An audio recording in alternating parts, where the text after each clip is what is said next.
opportunity to live, work, and play on these lands. Thank you again for being here today. My name is Debra Legge, and I'm from the City of Vancouver. We are very excited to have you be part of the Women Deliver Satellite Sessions, which is a special 4-day event focused entirely on gender equity, filled with thought-provoking discussions, workshops, and more, and hosted by the City of Vancouver and with the generous support of the Vancouver Public Library.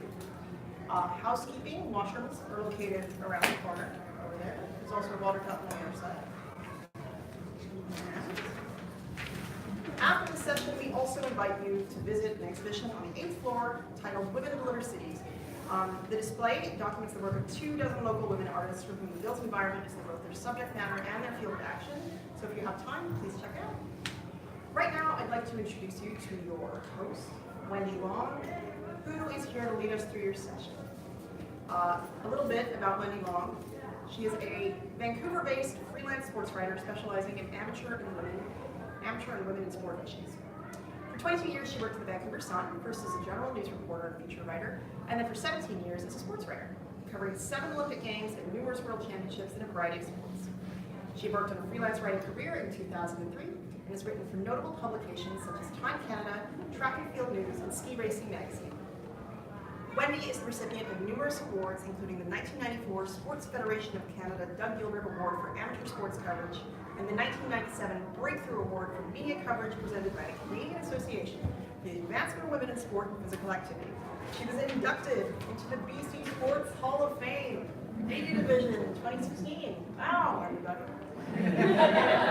And honored with the Langara Outstanding Alumni Award in 2017. She's also the author of the book Celebrating Excellence, Canadian Women Athletes, and collaborated with Canadian women's hockey team captain Hayley Wickenheiser on the book Gold Medal Diary about Wickenheiser's life and experiences leading up to and including the 2010 Olympic Winter Games in Vancouver. So please welcome Wendy Long.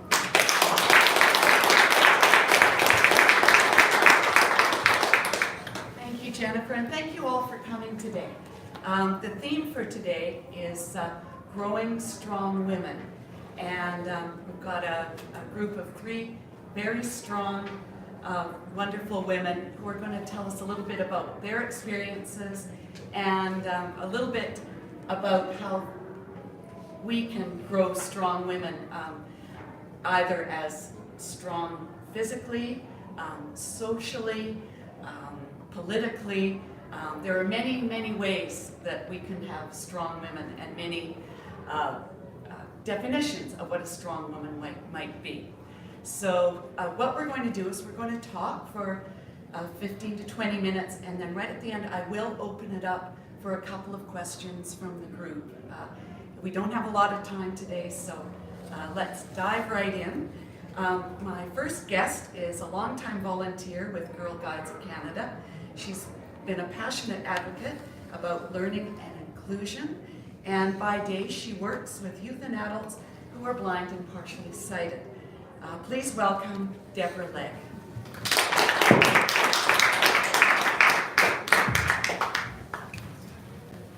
Welcome. Thank you. So I'm going to start off because the theme is about developing strong women. Debra, what to you is the definition of a strong woman? That's a pretty big question. Yeah. It could mean different things for different people, different women. For me, I think it's for someone who follows their true passion, be themselves, and don't let anyone or any one thing change who they are. You know, and that could be somebody who's loud and outgoing, or somebody who's just quiet and able to do things her way in a quiet way. So, Absolutely, and that goes back to a strong woman could be someone who lifts a lot of weight, or again, maybe behind the scenes has a very yes, exactly, and people don't even know she's doing it. Exactly. Yeah. Her mom's like that. Yeah. So, how long have you been involved with Girl Guides? Oh my, it's been a while. As a brownie, all the way through to still a Girl Guide. Yeah. So, we call ourselves, it's lifetime guiders. Right. So what piqued your interest in Girl Guides? Why did you initially join? Well, I grew up in Jamaica and went to an all-girls school, and my best friend's mom was a guide leader, so we all joined and we had Girl Guides after school. so I know those great cookies, we had different ones in Canada here. And just had a lot of fun, learning things, trying different things, you know, from sports to dance to doing things in the community. It was just something you don't do when you're just with your family. Through Girl Guides, I've tried so many different things, been so many different places that I probably wouldn't have done on my own. Interesting, interesting. Because I was going to say, you know, why join something like that? There's a lot of things that kids can do. They can join sports teams, they can do music. Why join up with an organization like Girl Guides? I wasn't a big sports person. Yes. However, I went on to, my parents moved us from Jamaica to here because at one point in the school, they weren't going to allow me to do sciences. They thought you didn't like religion. My dad said, none of that. So he brought us up, and I went to, and I graduated with an honors degree in physical health education at UFT. So I actually do something around sport in any way. Right. But in a different way sometimes. Yeah. Now, what's interesting is that the Girl Guides organization, it's something I think we all know is out there, but I didn't realize Girl Guides have been around for over 100 years. Must be doing something right. We are. We give a safe environment for girls to be what they want to be. They don't have to worry about what the boys are saying. They don't have to worry about what the other girls are saying. They just do what they feel they want to do. And we don't stop them. We encourage them. We facilitate it. We give them opportunities. It's interesting because that moves into, we all kind of think about Girl Guides as, you know, the cookies, and it's a fun thing to do after school, maybe it's after school activity with your friends, but there's a lot more going on than just that. Can you talk about some of the activities or things that girls are exposed to when they join Guides? We just had our advancement, which is a ceremony at the end of the year, showing the girls moving on to the next level. And we asked the girls to tell us what was their highlight or what guiding did they grow. And one of my patrol leaders and guides to the girls in patrols, and they have a leader that runs that group. And she was her first year. She goes, I don't have to be in control of everything. I'm not doing that, right? I can give some things up and still have fun. But they loved the engineering, because I had a whole bunch of different women come in and share their passions, engineering, and different kinds of engineering. They participated in the science game, the science world. Some of them are getting ready for a huge camp called SOAR, which is a week long, and they learn new things from riflery, archery, to line dancing, to going out in the field and actually picking up what's left after the harvest comes through. So different things about the community, doing service, giving back to the community, and they love doing that. And they love leading. A lot of them said they love being the leader, which is what they write. Interesting. We have to encourage good leadership. Absolutely.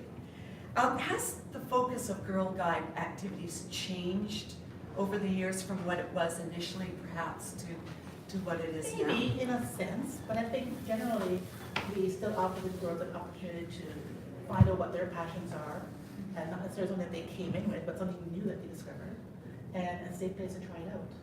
I think way back when, it started, in England, and the girls were wanting to see what the boys were doing. I can do that too, right? Now the girls know they can do it, and they want to try different parts of it. So we asked them, like we're getting ready to soar again. We're going to ask the girls, what did you see in the last soar? You want to check and delve a little deeper or see again. So we ask them, and they tell us. So we're still changing things, but we're also giving them the opportunity to tell us what else they want to see. Okay. One thing that's interesting, and I think in this day and age, when we were talking a bit about this before we came in here, is that when I grew up, my parents said, all right, out you go, come back before the street lights come on. And we sort of played games, we played kick the can, we did a lot of We left the neighborhood, came back into the neighborhood. Exactly. Maybe got into a little trouble, but we did a lot of, sports just on our own, all sorts of things. Things are different now, and how important is it, perhaps, for an organization like the Guides to be a place where young girls can go these days? We tried to change it for the community we're in. So I live in Burnaby, but I died in Vancouver, Right. That's where I work. And one place that we noticed that the girls really wanted to join, but the parents wouldn't let them because it wasn't part of the culture for the girls to be out after. So we created a multi-level guide group in a school, after school, so the girls came straight. So the parents had no excuse for saying, oh, they have to come home and look after baby brother. Or they came, stayed an hour, we fed them a snack, and they had fun. And it was amazing to see the world through their eyes. Right? And it was a very multicultural group. So we changed things, and I'm sure it happens. I know of a friend of mine who left here, went down to Florida, and there were girls that were escorted to her unit by the police, because they're part of that, the penitentiary families. And you know, we have companies on soil, the military. They create things on the military so the girls have that access. So we change things to make it accessible and safe for them to still experience what they need to experience. Right. And there's lots of choices.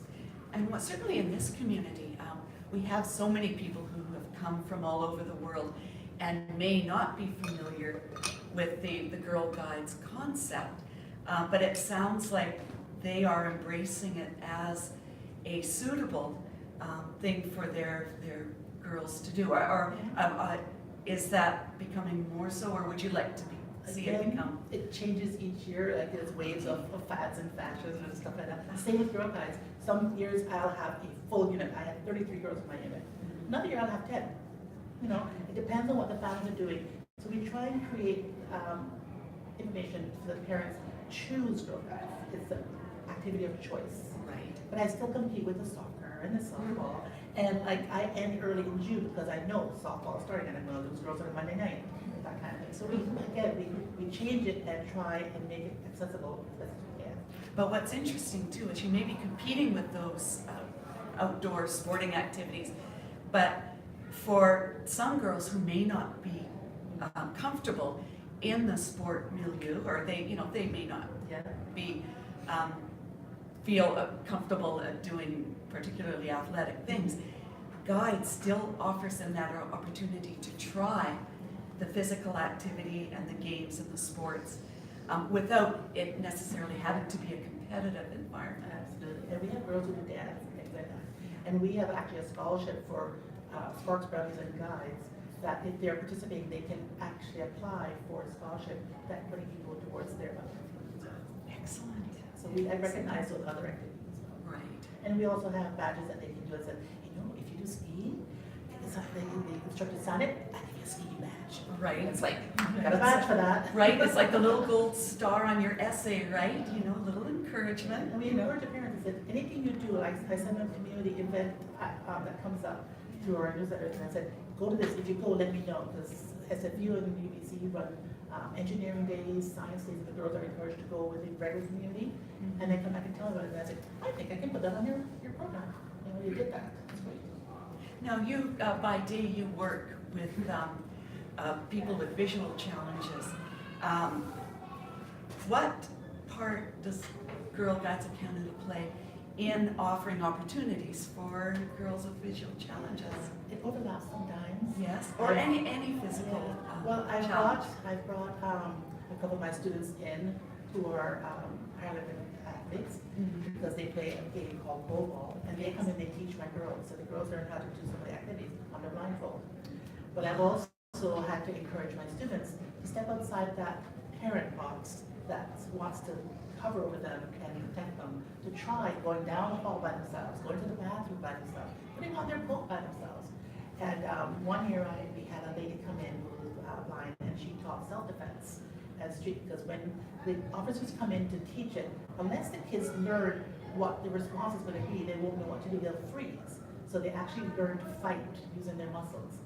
So there's one particular little girl who was just a doll, and she learned how to say no and leave me alone, use her words. So apparently a couple weeks after the session, she went into the playground and one of the boys was giving her a hard time. She goes, "No, leave me alone." So she learned how to she got empowered. So that was like, yeah. Right, so. And you know what? That is something she is going to take with her all her life. That moment, that's brilliant. Yeah, Just brilliant. Just like we're giving independence and citizenship to our Girl Guides, I'm doing the same with my students, both boys and girls. So. Can you think of one thing that you took away from Girl Guides that has helped you throughout your life? Their family. Wherever I went, I lived in Toronto for a long time. and I came out here, the first connection was Girl Guides. Okay. Right, and I've seen it happen to a lot of my friends. I had a girlfriend who was pregnant, lost a baby, and Girl Guides just came in and looked after the household, made sure she had everything. It's family, our sisters. We call ourselves sisters. And if I needed anybody, that's who I turned to. Wow, so it goes far beyond just taking part in brownies It's when not you 1 hour a grow week. up. Yeah, no. That's a good thing. Yeah, it is. Lots of friendships. So if you can think of something going forward, what would you like to see to ensure we continue to grow strong women in Canada and throughout the world? You know, leaving the opportunities open for them to choose. Don't tell them what they're supposed to do. Give them the opportunity, let them choose. Right? I did that with my son when he was I went to sports. I said, here, try this. No, they like that. Okay, let's try this. Give them the opportunity. Make it open and available to anybody, regardless of color, language, culture, disability, anything. So introducing them to something is key, but if they maybe choose something that maybe you wouldn't be your cup of tea, Let it go. and let it go. At least they want to do something, right? Encourage that Exactly. curiosity to look outside the box. We just went to Banfield last night with a bunch of blind students to learn about ocean, and the coordinator said, here's our comfort zone, here's the magic outside that box. So, Brilliant. one more step out, and wow, look what I found out. Wow. Making that happen. Wow. Excellent. That's what keeps me going. Oh, no kidding. I'll have a bad day and I go, girl guys, and I go, give me a hug. I think I lost my mom earlier this year, and I came back and the girls had created a memory book for me. I was like, I went home crying. So, you know, they make me have a good day if I have a bad day. And even learning those little kindnesses that we can take out into the My world guiders as are well. wonderful too. They, Oh, they yes. said, like I said, family. Wow. I'd like to open it up for questions now to Debra. Anybody have any thoughts or things that you'd like to share? Any Girl Guides out there? One over there. Yes, yes. Close their shirt. Yeah. Can't pair, don't pair. Oh, can't pair, don't pair. Oh, great. So you probably concur with some of the things Debra said. Absolutely, I actually work for the organization. Oh, so yes. we try to support wonderful volunteers like Debra to do what they do. Wonderful. Yeah. Wonderful. Yeah. Because there are all sorts of organizations that people can become involved with, right? And I really like the things that you explained. I love the cookies. Yeah. Always bought them, and so here you go, and they would, sell them, and it was just amazing. But to know the mission and everything is just Do you know offhand, like how many cookies are made and sold throughout the year? Do Yeah. you have any idea? I'm trying to, you know what, I don't have it on. Thousands. It must be like tons and tons and Well, we have, tons. according to DIDA, we have 18,000 members in BC. Just Right. 95,000 across the country. Yeah. So my girls are encouraged to sell 2 cases. Right. Each campaign, there's 2 campaigns to the back. 40,000 plus. The US too. US has their competing campaign as well, different from ours. Oh. And many countries do have different. When I lived in Jamaica, we had something similar to what the US, different flavors and little packets, almost like crisps, like little bags. So here we only have 2 in nice boxes. And you should hear my girls, it's great cookies, no calories, promise. But they're yummy. And they sold it with your coffee, so. Oh, yeah, dunking. They're perfect for dunking. So, yeah. I have a question. I Yes. know that a lot of the activities, especially after school activities, and I was really grateful to my mother for putting me in everything. But it really takes parents to kind of encourage you to do that. What about girls that don't necessarily have parents that want to support them in these things? And Do that's you what we notice did with that? yes, that's what we did with the multi-level group. The parents didn't know how to bring their kids back up to a unit that's in the community, so we created one at the school. I've had social workers come and bring them and connect the family to us physically and say, she needs to be here. Yeah. Okay. So, and the same with my friend in Florida, the legal system helped get those girls there because their parents were in jail or whatever, right? So there's ways, and we have quite a bit of funding that can help girls who can't pay for that. Money is not to be the object that they think that's going to stop them from going. I have a uniform bin, and I encourage my families, if girls are moving on, you don't need a uniform, can you donate it to my bin? So then it goes for a girl who can't afford the uniform. So there's lots of ways. Yes, great. Debra, thank you so much for being a part of this panel today. Oh, we're next week. Okay. I didn't know there was one. Thank you. Debra Legge.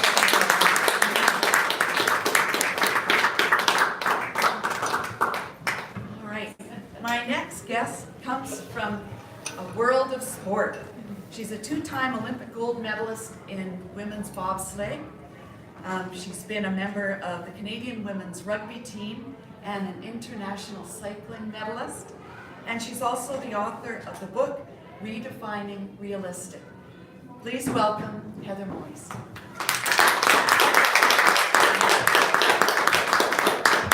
Hi, everybody. Welcome, Heather. Thank you. And you're actually part of the committee for the actual Yes. global conference. Yes, taking we're part of the place here. mobilization committee. Yes, yeah, good stuff, good stuff. Well, I'm going to ask you, what is a strong woman?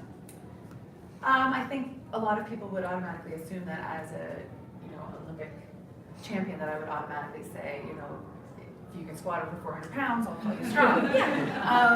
But I think with my experiences, it has become very clear to me that the hardest strength to achieve is the one that's not the physical strength, it's the one that allows us to stand up to the opinions and values and expectations of people around us. Right, right. Now you are by day or by education and profession an occupational therapist. By education, yes. Yeah. So that's all about. So about helping people expand their potential. That's kind of what you do. These are people who've had accidents or mishaps, and the goal is to help them be the best they can be, essentially. Yes, yeah. So you've also kind of approached that or done that for yourself as an athlete. Can you talk about growing up in Summerside PEI? Were you always a great athlete, or did you have to work at it? I actually, in my book, I talk, a lot of people right now say, well, of course you're a champion, you're genetically gifted. Yeah. And I'm just like, it took me a long time to kind of admit that. But I also, the whole reason about my book, and right now my whole business is about empowering other people. I'm a full-time speaker, and I'm creating different initiatives to help people change the way that they're thinking and redefine what we consider to be success and redefine what we consider to be accessible, and by challenging our assumptions and start recognizing our underlying fears, and also, just those self-limiting beliefs that we hold for ourselves. And I just look at those people who say that, well, yes, you're so athletic, of course you would do well. And I said, yes, but I was just as athletic the year before when I was sitting in an office. I didn't actually start training. I played sports my whole life, but just for fun. I never actually took it seriously. I never started lifting weights or actually pursuing sports until I was 27. Yes. So, and the only reason I did that was because I was challenged with seeing if I could make the national bobsled team and compete in the upcoming Olympic Games, which were less than 5 months away. So for me, it was just, I grew up as a muscular girl, like genetically, handed down from my dad. And so the idea of lifting weights was completely mortifying for me. It was, I was like recognized for the size of my calves, and I was called out for how muscular I was all the time. So when you grow up in a generation where CrossFit is not the cool thing, where doing all that stuff, like when I grew up, that wasn't it, right? So I avoided that like the plague. I only played sports because I loved it, I had fun playing it, and I was able to do it at even at university, played 3 varsity sports without ever lifting weights, without ever really just playing because I loved it. And also making the national team without, even knowing we had a national team until they told me. So I love that I come from that perspective, and it also allows me to give perspective to other people who, especially parents who are encouraging or supporting their kids, when in fact it is a vicarious kind of push through what they think that their kids want, and the fear of potentially not making a team or that sort of thing. And I said, yes, but they need to make decisions that they're going to be happy with, regardless of whether it is a positive or negative outcome in the end. There could be someone who is better at their sport, who comes in last minute and takes their place at the age of 27. Or there could be, you know, you committing to this for 4 years to go to an Olympic cycle and you break your ankle 1 month out. Are you going to regret the fact that you didn't do other things with your life in that time? Or are you going to still be like, no, I wouldn't have chosen anything different? And I think that's where we need to start making our decisions, and that's, I'm trying to empower people to actually recognize what it is that they truly want and not be swept up in this external recognition factor from other people, just so that they can actually experience fulfillment, which is the feeling of success instead of just an outward material success as defined by society and by other people. Well, it's interesting because through that whole process, there are factions out there who in some ways don't want you to succeed. They want to place limits on you. People who played women's rugby, well, you know, right, that's, for a long time was not a traditional women's sport. Women shouldn't play rugby. You want to try out for the national team at 27? You're too old. You should have started that sport as a 5-year-old. You know, who do you think you are? So there's always people out there who sort of want to place barriers or place limits on us, and it is very difficult to transcend that. How do you do that? I credit my ability to have done that based on ignorance, actually. Pure and simple. Like when I started bobsledding, I didn't know that I wasn't supposed to win because I didn't know. I wasn't in the sport. I didn't know anything about the sport, so I didn't know that I was even competing against former Olympic champions or world champions. So, like, someone's got to win, right? Why can't it be us? So I just came in with this mentality of just, there are no guarantees, and the higher you set your goals and the more implausible they seem, instead of it being this binary succeeding or not succeeding, if you set a goal at a certain point that, yeah, okay, it might seem highly unlikely to achieve, but you embrace the challenge, just challenging yourself to see how close you can get. Like, yeah, okay, I'm not gonna get there, but I'm gonna challenge, I wanna see how close I can get to that.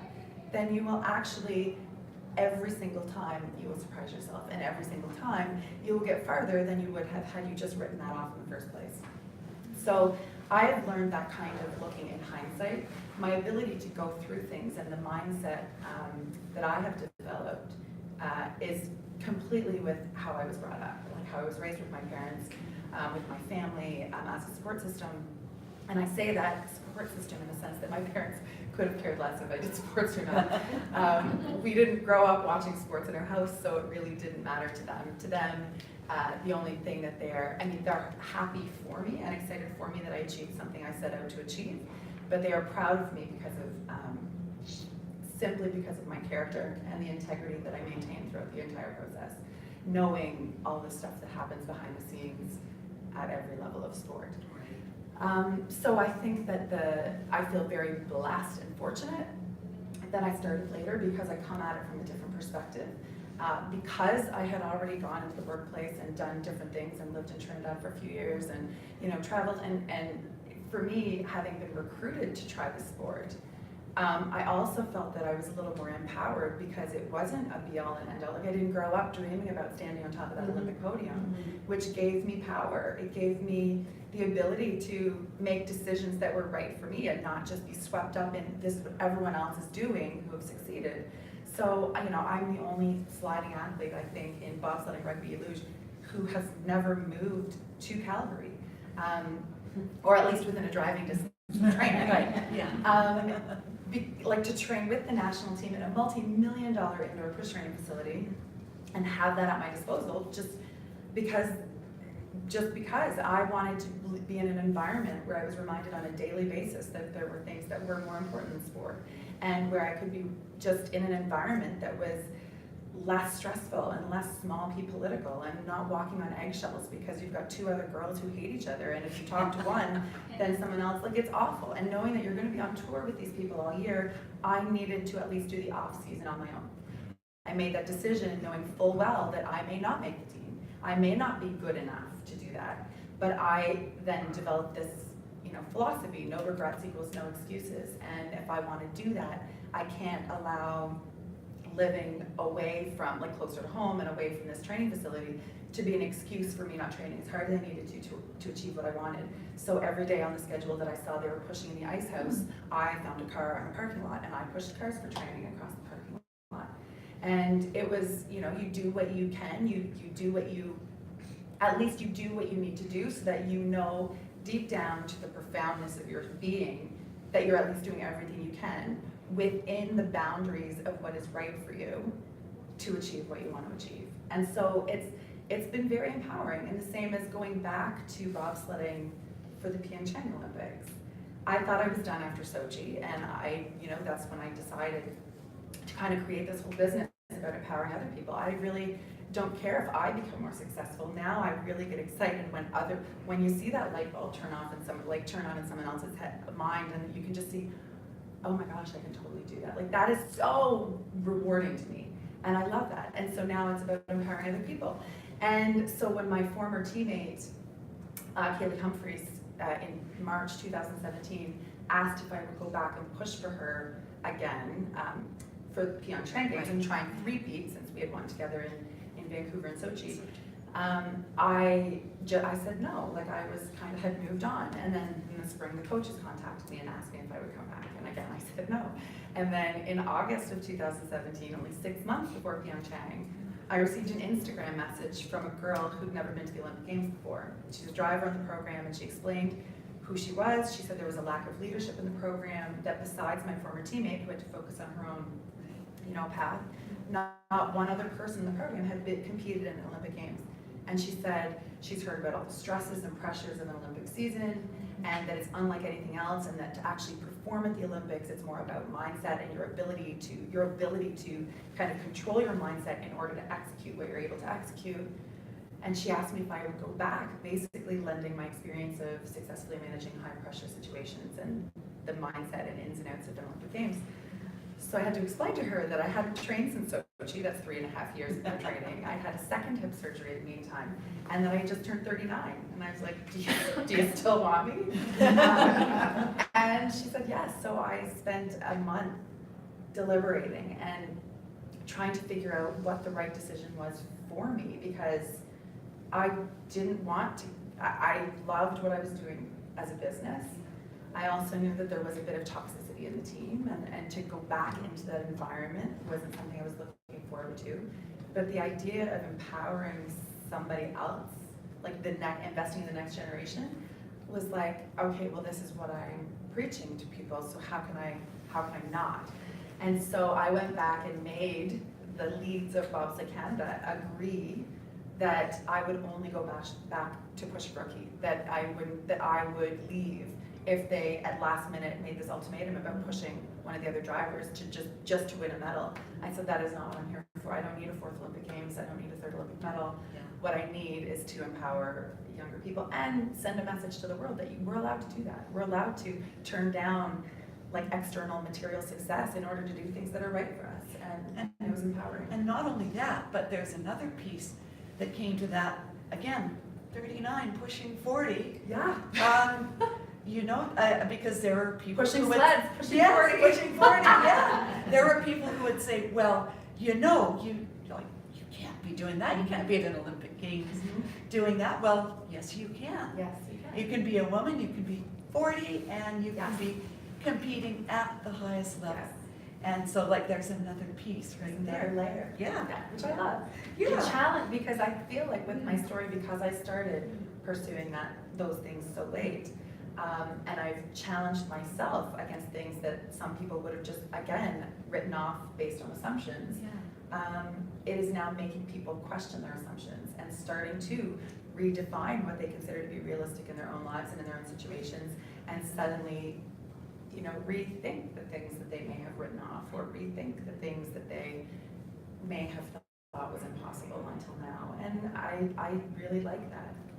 How much are we limited by our own self-talk or our own self-perception? A lot. In 2 words, we're very limited with that. The words, I mean, we know how powerful words are that we hear from other people. I mean, there are things that, you know, were said that I overheard, you know, when I was in high school, and I write about this, and it wasn't even directed towards me, and that still stays with me now. Things that stay, well, what that girl was saying about that other person, I don't want anyone to ever think that about me, so I will now tailor and I will make myself smaller in order to make other people around me feel comfortable. And I mean, it can be anything, but we carry those things. There's, I'm sure, something every person in this room has, maybe their feet were called big when they were smaller, and to the day they die, even if they've grown into their feet, they'll try and find shoes that make their feet look smaller. So it is, we carry those things with us. And the things that we say to ourselves, we often don't even know about. The things that we limit ourselves based on, you know, not only the expectations of others, but we limit sometimes our own visions based on our past experiences and our past exposures and our, you know, all of those things. That's how we usually tend to set our goals, just within that path of what we have personally seen or experienced as being possible, which is why I didn't grow up considering the Olympics at all, because I grew up in Prince Edward Island, where nobody around me was training to go to the Olympics. Olympians were TV people. There must be something special because they were on TV. So as athletic as I was growing up, it is not something I considered because there weren't people around me doing that, and nobody in my family, whereas my nephews now, I have one nephew who had to go in for surgery. He got a bit of, he had an infection, so he had to get some skin removed, and he was a super tough little kid. I think he was probably about 5 at the time. And probably also the male version of my athleticism, like it's no joke. And after the surgery, 2 days later, he still had this kind of, you know, my sister could tell he was thinking about something, so she asked if he was okay. He said, yeah, but, so does this mean, because I had surgery, does this mean I'll compete in the other Olympics now? And my sister was like, what do you mean? You know, the other ones where people are missing a part of their body. And my sister said, the Paralympics? And he said, yeah, like, wait, I just want to know which one I'll be competing in. So, like, there was no judgment for him. There was no self-limiting belief. There were no assumptions. There was just the freedom of knowing that if he wanted to pursue that, he could. Why did he think it was possible? Because his auntie had done it at that time 3 times. So, and if he wanted to be a doctor, he could, because his mother was a doctor. If he wanted to be we tend to set our own visions and our own possibilities based on what we immediately see as possible. We don't tend to expand that. And then when we do, everyone around us is still seeing in that limited vision of what is possible within their past experiences, their past exposures, and those sorts of things. And that's where we get the pushback, even if it comes in a package, a veneered package of caring, you know, looking out for our best interest and not wanting us to get hurt. And as much as that's sometimes coming from a caring place, it's often squashing. It's not always. It's stifling and squashing what we believe to be possible. Yeah. So time is whizzing by here. I'm going to open it up for questions. Any questions from the floor? Well, you talk a little bit. I'll come back because I have a couple more questions, but I want to give you guys the opportunity here. In your book, you talk about energy givers and energy takers, which is fascinating because we've all sort of been around somebody who kind of sucks the life out of us a little bit. Do you want to talk about that a little bit? Yeah, sure. How important It is, again, it's kind of those support systems we create for ourselves, or whether it's intentional or not, it's the people that we surround ourselves with. The energy givers is kind of self-explanatory, you know, finding those people where they may still point out the pros and cons of everything you're doing, but they are excited for you and where you could possibly take things.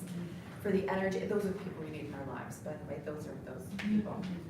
The energy takers are those people who sap our energy and squash our visions of what's possible. And they kind of come in different forms. You have the ones who are just negative people in general, pessimists, the glass, half empty kind of people who just, want to point out everything that's negative and the impossibility of things happening. And then you have the other ones who are, well, I call them lobsters in my book. The term has been either called lobsters, or you hear the phenomenon of crabs in the bucket. It's the same thing. It's where, even the shallowest of tanks or buckets, those critters can get out. But the reason they don't is because the other ones will crawl on their backs and pull them back down.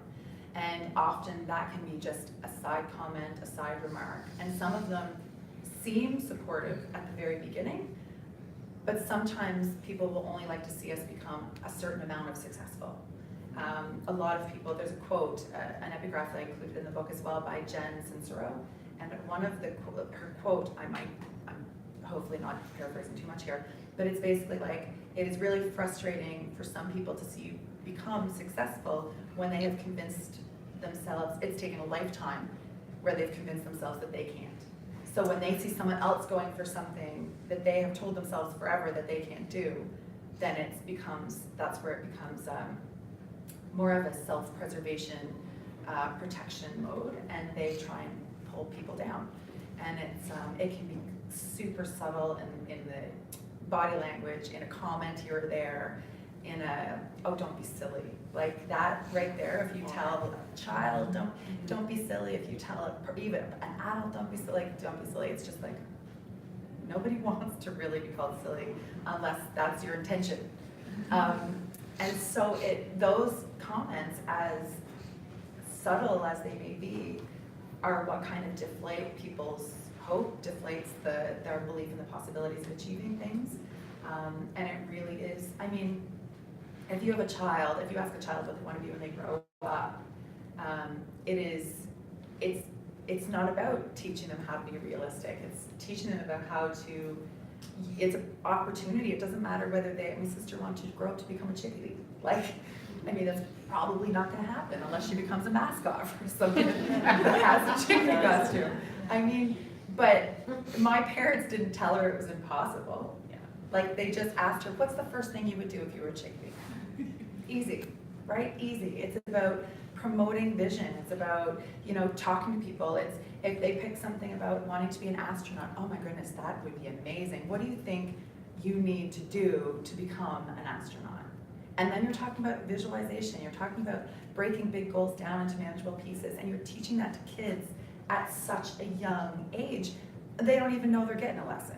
They think that you're excited for them, and you're teaching them all of these things, and that is empowering. It's about teaching a growth mindset and about lifting people up.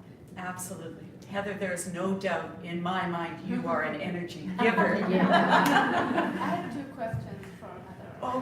Okay, and before we'll wrap it up. One is, yesterday I was talking to my friends from Ireland, and when I told about you, the rugby, they were like, wow, Heather. They're big fans of rugby, and they know all about you. So I wanted to ask, what was the first win that gave you the huge boost? And second one is when you were standing on the podium, winning that gold medal of Olympics. What was the first thought? Okay, so my first big win. Do you mean in rugby? Any, which one ever. It's interesting because I feel like because I was so athletic growing up, scoring, I never really celebrated those because I just felt like it was part of my job. It was my job. All the forwards will do the work and they get the ball out to me, and my job is to finish what they've started. And it was also a matter of, because I scored so much, I also was brought up to be humble and to not rub that in people's faces, including my opposition, and you can win and be successful without making other people feel small. And so I was kind of taught again to downplay that a little bit and to kind of, so I think that the big win for me, the big first win, was doing something that other people, realizing suddenly that I had done something that other people didn't think was possible. So, like scoring in high school, it didn't feel like a big win because it was easy, and it just happened all the time, and same as university. When I went to the national team, and within months of knowing we had a national team, I was in England playing against England, and I had subbed in. Obviously, it was my first tour, so I can't imagine I don't think I started. See, I don't even remember details of my own life. And I scored in my very first international rugby match, and my teammates went nuts. They went berserk. They were like, well, one, because we scored against England, which was a big deal, which I didn't know was a big deal, and because they were like, oh my God, in your first game, and like, and whatever, and I was like, isn't that what I'm on the team for? Like, so I realized that suddenly shifting, like, that was a big win, even though I didn't know it was. And then on the bobsled team, it's the same thing. It's, you overhear the coach telling your driver not to put too much attention on me because it's my first year, so it's not like I'm really gonna compete at the Olympics, so might as well focus more on the other brakemen. You don't tell a redhead that, yeah. We need to move on a little bit, so, but we could talk about this all day, I know. But thank you so much, Heather. We can probably carry this on afterwards. Thank you so much. You're welcome. Thank you.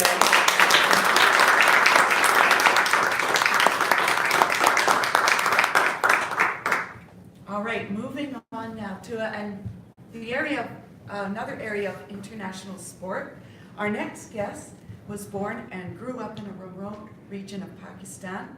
Early on in life, she rejected the traditional ways of girls and women in her society.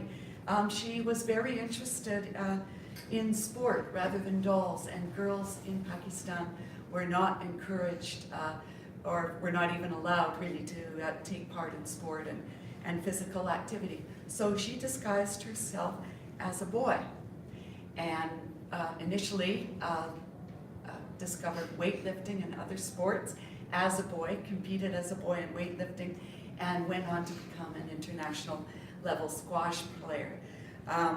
Now living in Canada, in 2016, she published her memoir, A Different Kind of Daughter, The Girl Who Hid from the Taliban in Plain Sight. Please welcome Maria Toorpakai Wazir.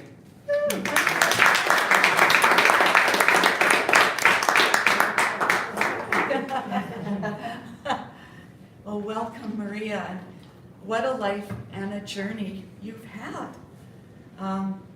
Tell me, what is your definition of a strong woman? I've seen a lot of strong women, working in the fields, working at homes, and on different positions, knowing their strengths and weaknesses, and overcoming the challenges that they face, within their families or outside, in their offices.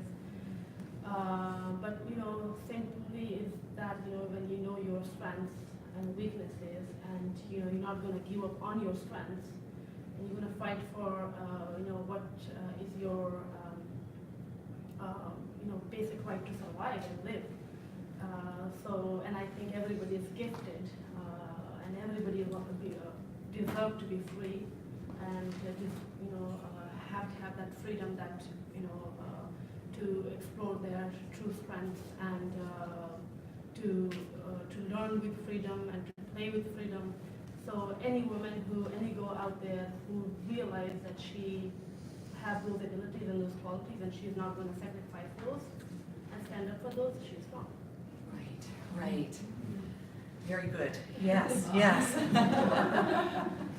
Now, can you paint a picture for us of, as a young girl growing up in Pakistan, what would have been the typical life and expectations for a girl growing up in Pakistan? The only expectation would be, Pakistan is very, it's not black and white. It's very colorful. We have cities, we have urban and rural areas, I would say. But majority, if you see a lot of girls going to schools in cities, Karachi is a big city, Islamabad, Lahore, Okay, shower is, we all have different traditions through different provinces. But the provinces that are close to Afghanistan border, we all speak same language, same traditions, and I come from the tribal areas, and this is the extreme, where you see women are treated second class citizen, third class citizen, fourth class, so you see all different levels, and this is the last level where you see. So we see a lot of the only expectations we see that goes, education is, I don't think that is a question, or sports. The only future that they see is ending up getting married. Sometimes they are given in rivalries, in disputes. So they decide to give away those young girls into marriages, and they are taught, how to serve their in-laws. And once you're married, you can't come back. There's no way, because it's kind of giving away your daughter forever. You lose all the rights to your own family, your parents. So the daughter loses her family, as it were. Yes, like for example, my great grandfather, who was second to King Amanullah in Afghanistan, and he had 17 children and 4 wives, and they know all about men, but they don't know about women. I don't know, my dad doesn't know about their aunts, because once they get married, nobody knows anymore. So they're disconnected from the families. But men are the more sons you have, you're stronger, and anything they want to do, they can do it. And you, if I remember correctly, you were about 4 when you kind of rejected what would have been that path for you. Right. And right. you decided you were going to, in fact, cut your hair and live as a boy. And I mean, I don't know a lot of 4-year-olds who would be that decisive. Was it a gradual thing? Or you looked around, you went, I just cannot live that kind of life? No, I mean, it's a little bit like it took time. I remember I saw kids playing outside. They were playing this, they play dodgeball, there's marbles, they play run after kites, and there's another game they would play, it's called gulli danda. There's a stick and something small stick, so they just knock it. Yeah. So I saw them all, and they wear all similar clothes and short hair, and I realized, I want to be part of them, just be like them, playing like them. But then you see young girls just playing with dolls, or their mother will give the younger sibling to them to play with, take care of them. So I just felt that I want to be like outside playing. So that's how I felt, and I knew where my mom puts the kerosene oil. So yeah, there was a tree, one of the fruit tree, and she would cook under that, and I knew that she put the kerosene oil and how she lit the fire, so I knew ahead time. So when my mom and dad were out for a little bit, I just took all my clothes out in the backyard and just burned them. But what's interesting was a lot of parents would reprimand their child for doing that.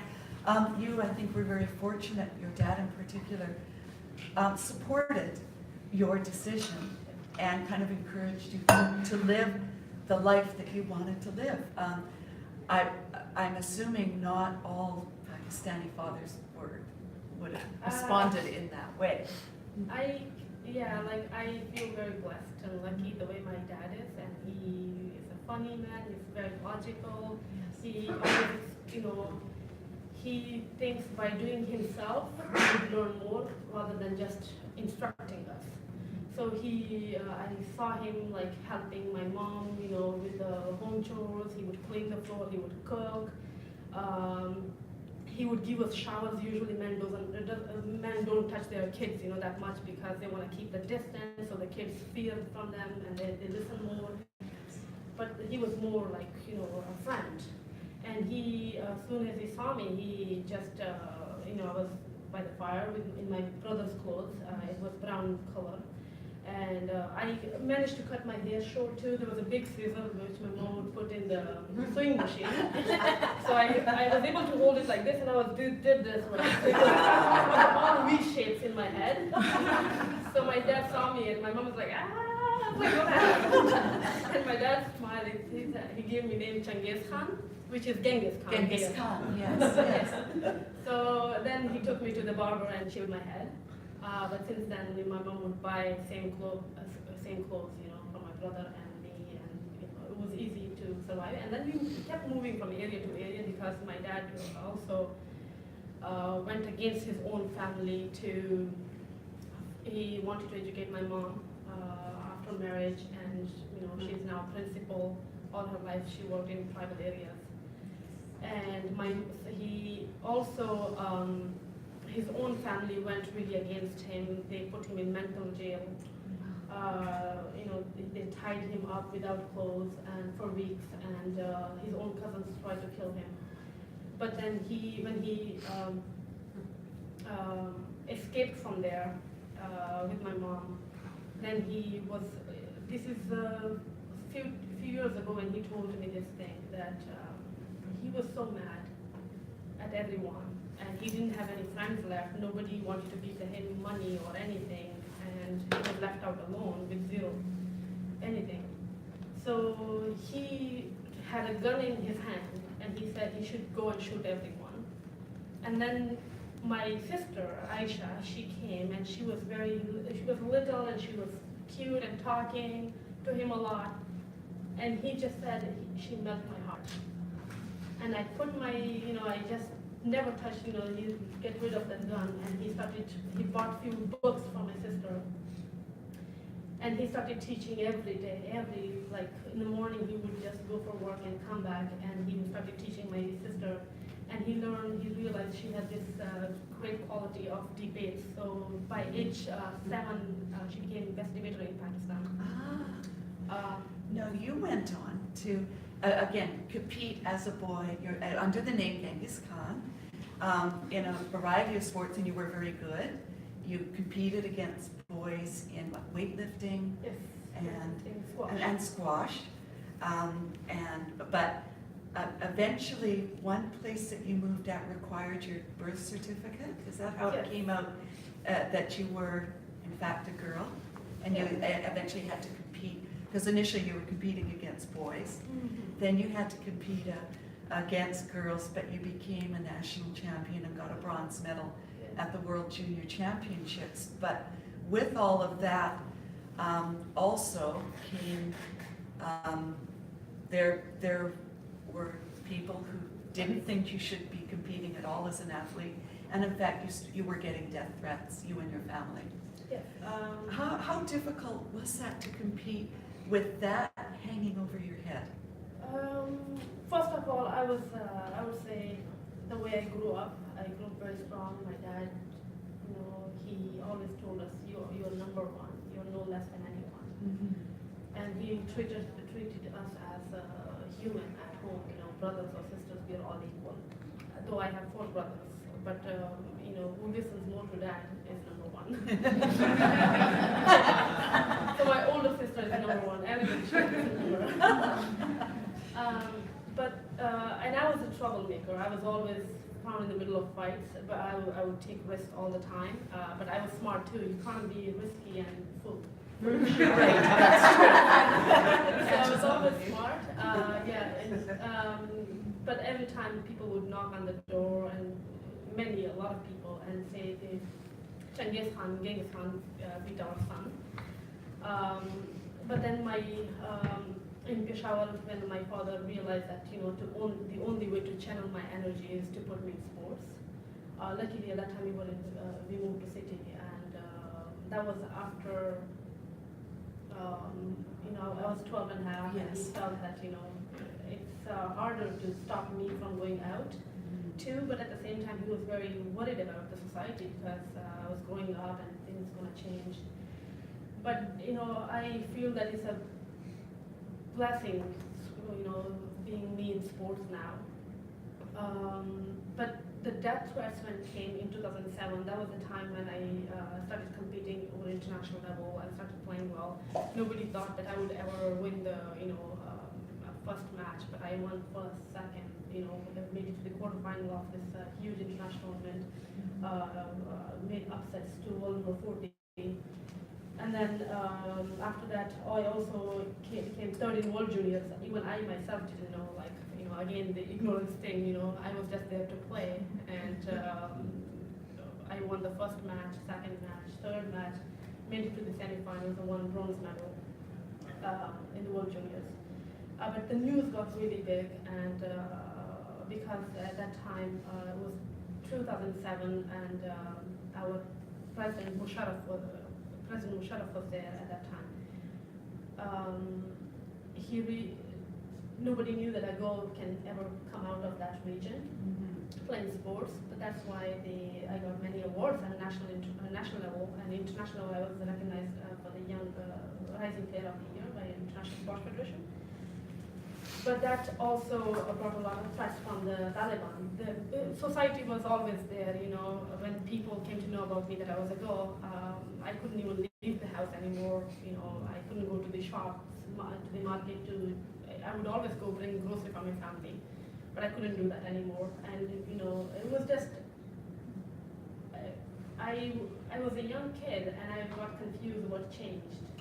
I was still the same person. I was, we call me Genghis Khan, Maria, but a lot changed, Nobody wanted to talk to me, and if they talked to me, it would be abusive, vulgar, very disrespectful, and I would say harassment, and the bullying started.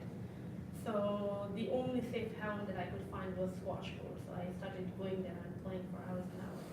But eventually you couldn't even play squash. You ended up having to just stay in your house. Right. And that's when you reached out, and Jonathan Power of Toronto, Jonathan Power, the Canadian world champion squash player in his own right, answered your call for assistance and invited you to come to Canada. And that was in 2011, was it? 2010. 2010, yes. It happened. I got a message from Toronto, from National Squash Academy. Yes. But before that, still since 2007 till end of 2010, I couldn't leave the house. All night I would be playing against my bedroom wall, and sometimes I would go to squash court, change the number plates or timings of my visit to squash court. And there was an abandoned squash court that we found, me and my brother. I trained my brother too, because I knew, one day he's going to help me. So he became a good partner to me, a training partner. So in that abandoned squash court, was the rusty block. We broke it, we fixed the floor, was broken, the cobwebs, everything. So we started playing at midnight at that time, and for 2 hours, so we would come back. But then I realized I had to leave the country. There's no other way, so I sent thousands of emails everywhere possible, and I got a reply from Canada, from the National Squash Academy. Now, we're starting to run a little bit over time, so I do want to open it up for any questions right now. Any questions for Maria? After you were 12, could you go to school? I've Does that never been to school. you've Never been to school. Yeah. Wow. My mom, dad taught me at home. My dad would buy those second-hand books that come from the West, and he would buy them. They had pictures and stuff. So he would learn himself and then teach us. So he taught me the basic grammar, and the way he would teach us, he would say there are 3 mothers: present, past, future. And there are 4 children: indefinite, continuous, perfect, continuous. You do better than The me. language they speak is, the first one is like I go, I do not go. The second one is I'm going, am I going, I'm not going. The third one is I have gone, I haven't gone. The fourth one is I have been going, have I been going, I haven't been going. So we learned that, and then so with squash, as I got to travel, I started using more English and practice that, so it improved. And then also from Hollywood movies, I would just read the subtitles. And children's book I started reading. So I started watching the videos about maths and science. So I started learning a lot by myself. So it helped. I want to do my GED right now, high school, hopefully. Yeah, it'll be okay. Very good. Any other questions? Is your family here now? Nobody. Everybody's back home. My sister, she's also very different, on a very different level. My fight is through sports, and but she got into politics. She was when she was 9. She was Benazir Bhutto, who was the first prime minister there. Yes. She called her daughter, and age 21, she was given parliament 2 seats in parliament, provincial and national, but she was young for that. But then the prime minister asked her to be special advisor to him, but she refused that because she wanted to complete her studies. But then age 26, she recently became the youngest parliamentarian in Pakistan from there. And but recently in 2017, I was there, and she was facing some harassment inside the party, political party, by the current prime minister. And we all grew up very strong, and we do not compromise on the values and principles. And she openly said everything about what's happening right now there in the party, and they're not very respectful to women at all. So she did the press conference, and she thinks that being a parliamentarian, this is her duty to bring awareness to other women how to deal with those kind of situations. If she's being on such a powerful position, she's facing that. So, but she, money speaks, right? So that's why everybody tried to silence her and to say she's wrong and everybody's right. So the media and everything was bought against her, and there were so many protests. I was with her. We were locked in a 2-bedroom apartment for 2 months, and everybody was burning her pictures, posters, and a lot of fake campaigns were running on social media, photoshopped stuff, and then running campaigns like throw acid on her and kill her. She's a dishonorable woman, and look at her sister. She lives in shorts and skirts, and she lives in West. What kind of woman you are? All those kind of things, propaganda. But she kept fighting back. She launched her own political party recently, and she gave. This is the first time in history anybody thought of transgender, women, disabled, and minorities. And she gave seats to all of them in the parliament. And now she's gaining back a lot of support right now because God is with us, I would say. Because that's the highest power. No matter humans do whatever they do, but the destiny is written, and our intentions are for the people. We fight for the people. So yeah, and another thing I want to really mention is that I found my foundation. Through my foundation, I established this foundation because what I've been through, I don't want to see any young girl going through that. And they should feel respected, supported in that kind of in a safe environment. And that's why I want to build a sports center in Pakistan, in the tribal areas for young girls.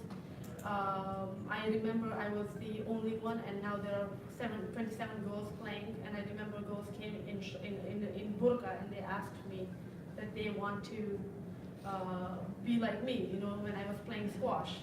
But they start playing in a tracksuit. And the first time I remember when they went for the ball and they just did this, big stretch to get the ball, they were like, we couldn't believe we could do that ever. So it was a huge boost to them. So I believe in the power of sports, and I feel that we can change everything with that. I'm here with the George Brown School of Design here. I'm with their professors. They're helping me a lot with that too. We are trying to use technology to reach out to those girls so they can get the kind of education that we want to introduce some courses online for they can understand better, and so they are not left out. It's all about education, awareness, and sports. But it takes a leader, and you are truly a leader and a strong woman.